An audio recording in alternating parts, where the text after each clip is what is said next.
This is part 2, managing coping with stress. Yeah, so what is actually going on internally with stress, acute stress? Here we have an acute stressful situation, jumping out of an airplane. I did this once. It was terrifying. But all kinds of things happen. More blood is delivered to the brain. Your perspiration rate will increase, your heart rate will increase, your digestive system will slow down as blood moves away from your gastrointestinal tract and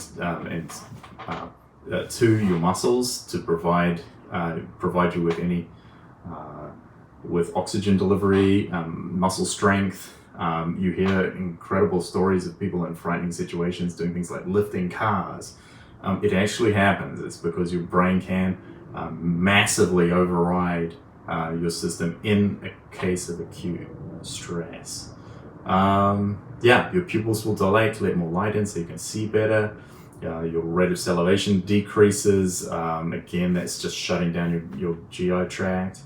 And all kinds of changes occur to fat metabolism and energy metabolism, releasing sugars into your system so you can react with the highest possible speed to the threat that your body is perceiving. So what happens with exhaustion? Too much stress will lead to a situation where your body can no longer respond in that way. You'll start to see oftentimes headaches, sometimes dizziness. The skin can show signs of stress in terms of blemishes and acne and rashes.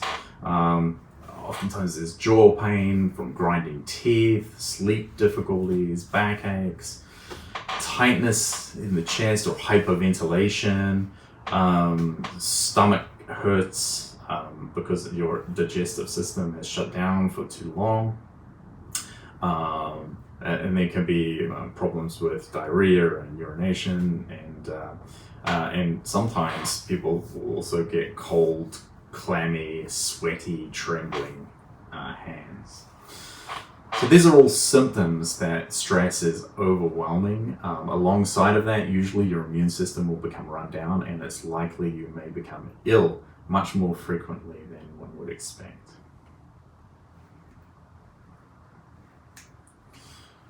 Related to the effects of stress is disease, and that's why we're talking about it here in health. Too much stress will lead to a number of stress-related disease. Chief among those is cardiovascular disease. By that I mean heart attacks and strokes. Related to that is high blood pressure. Cancers are related. Increasing cancer frequency is related to stress. Oftentimes weight gain is seen with too much stress. Hair loss, impaired immune system is a really common sign of stress. Diabetes can be exacerbated by stress, and digestive problems starting with simple things like stomach aches, but progressing onto gastrointestinal diseases will occur with too much stress. And sometimes people turn to alcohol. Please do not turn to alcohol. It is not a solution for too much stress.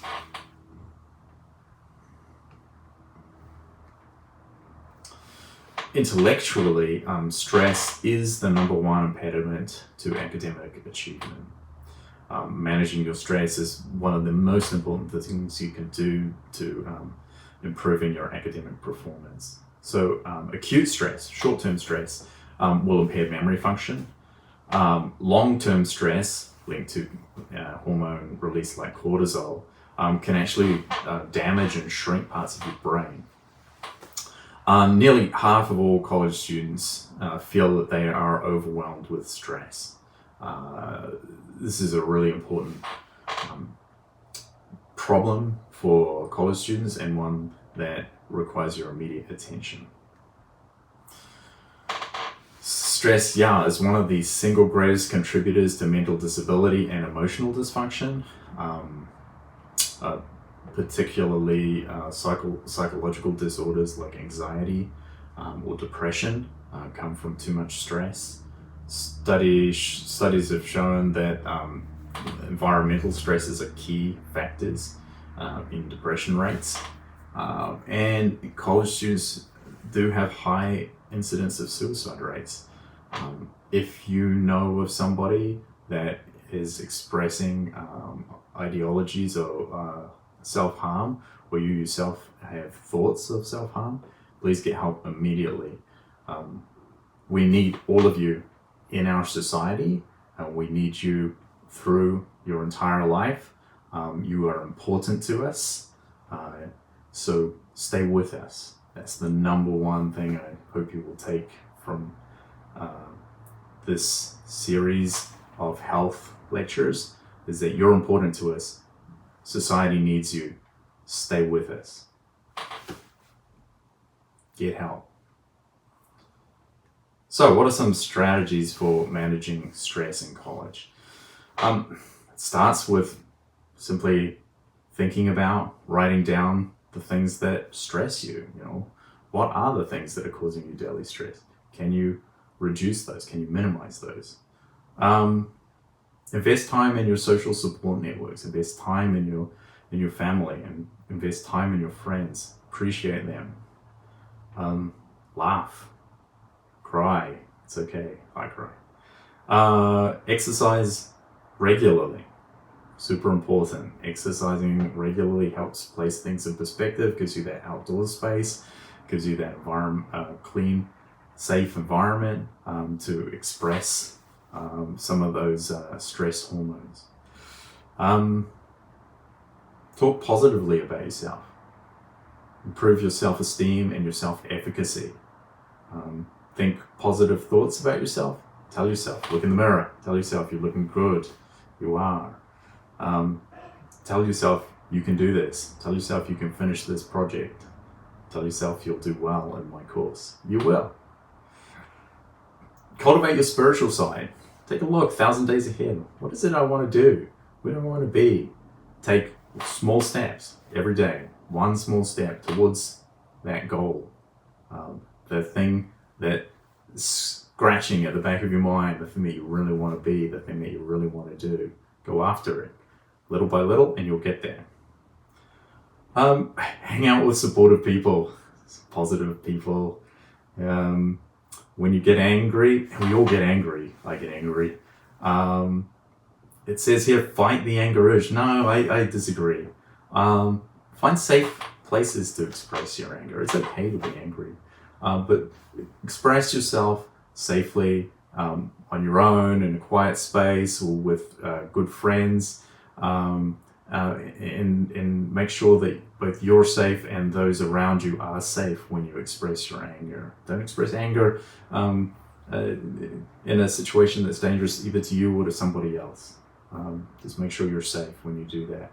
Relax, get enough sleep. It's the number one. Please get enough sleep. I hear so often about students studying late at night. Don't do that. Stop studying. Go to sleep. That's when you remember things, is when you sleep. Your brain is processing everything that is going on during the day. It's actually pruning away all of the garbage, and it's cutting it all down to just the things that you need to remember for that next test or that next exam or that next class or that next assignment.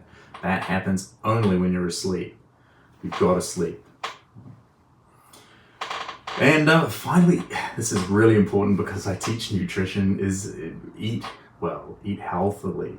That's a balanced diet, a diet with a lot of variety and moderating sugar, moderate sugar, moderate salt, moderate saturated fats. Keep those things in moderation. Okay? Don't avoid anything, because variety is really key to having a well-balanced diet. But yeah, eat as well as you possibly can and make sure you eat enough.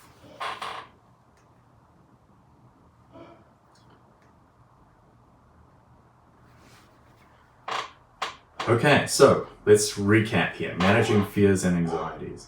Exercise. Increase the amount of exercise you do. This is really helpful. Relaxation. Learn some relaxation techniques. These can help both your mental and physical wellness. Healthy eating. Fruits, vegetables, whole grains. Reducing sugars, reducing salt, reducing saturated fats. That's animal fats. Don't drink too much coffee. It's okay to have the right amount of coffee, just don't have too much coffee. Drink alcohol in moderation, or avoid it altogether. Think about some complementary therapies, things like yoga, meditation, tai chi, gardening. These things help. Find what it is that drives you spiritually. What is it that you want to do with your life? What do you want to be? And go after those things one small step every single day, and you'll get there. And then sometimes it's okay to avoid situations that create fear and stress in you. It's all right. Step away from those situations and try to manage them. If you cannot step away from them entirely, maybe just try to reduce them or reduce the fear about those situations. So, how do people manage anger? You've heard me talk a little bit about anger management and how it's okay to be angry from time to time. We all are. I certainly get angry from time to time. How do you deal with it? So, identify your anger style. I tend to be an explosive redhead, but you may have a different sort of slow boil.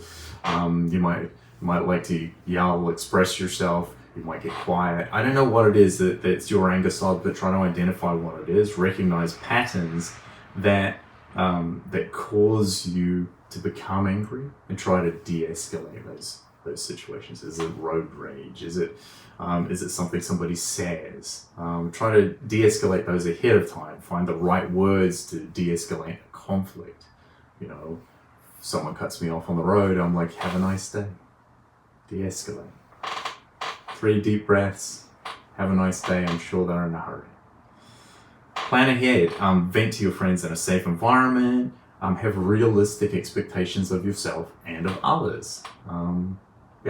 It's difficult to know what is going on in the life of the other person that maybe is causing you stress at that particular moment. Maybe something in their life is making their life very difficult. Sometimes we have to be empathetic and just let those situations go. Try not to complain, perhaps. Maybe turn complaints into requests. Where's the ketchup? I need ketchup. Can go something like, would you mind getting me some ketchup, please? I'd appreciate it. Just a slight different take can reduce the anger in a situation. Leave anger in the past. There's nothing we can do about the past. It's gone. Let it go. And forgive yourself. It's okay to be angry. I get angry. I'm sure you get angry, and that's okay. Give yourself a break. Number 1, really important thing for college students, time management. Here are some time management tips for college students. Do one thing at a time. Really important. Keep your workspaces clean. Make a list. Prioritize that list. What are you going to do first? What's due next? And how can I cope with those things on my list one thing at a time? Work in a comfortable environment. Try to avoid interruptions. A comfortable environment for you might be with loud music. I don't know. It's different for every person. That's okay. Find an environment that you feel is comfortable for your work and for your learning. Reward yourself. Do a good job. Tell yourself you did a good job. Buy yourself something small. Maybe it's a latte. I don't know. Something. Reward yourself. Go for a walk as a reward. Work when you feel best. Some people are morning people, some people are night people. I'm a morning person, but if you're a night person, that's okay. Just understand when you work at your best. Break down large tasks into small chunks and complete those small chunks and put them all together, and you'll be amazed at what you can do. And don't procrastinate. This is a really important factor. Do not leave work to the last minute. As soon as that project opens up, start it. Get it done. Hand it in. Get it off your mind. Reduces stress, reduces anxiety. You get that work done immediately, and you have time when everybody else is stressing to enjoy yourself and to relax. Okay, so there you go. Finally, just assess yourself.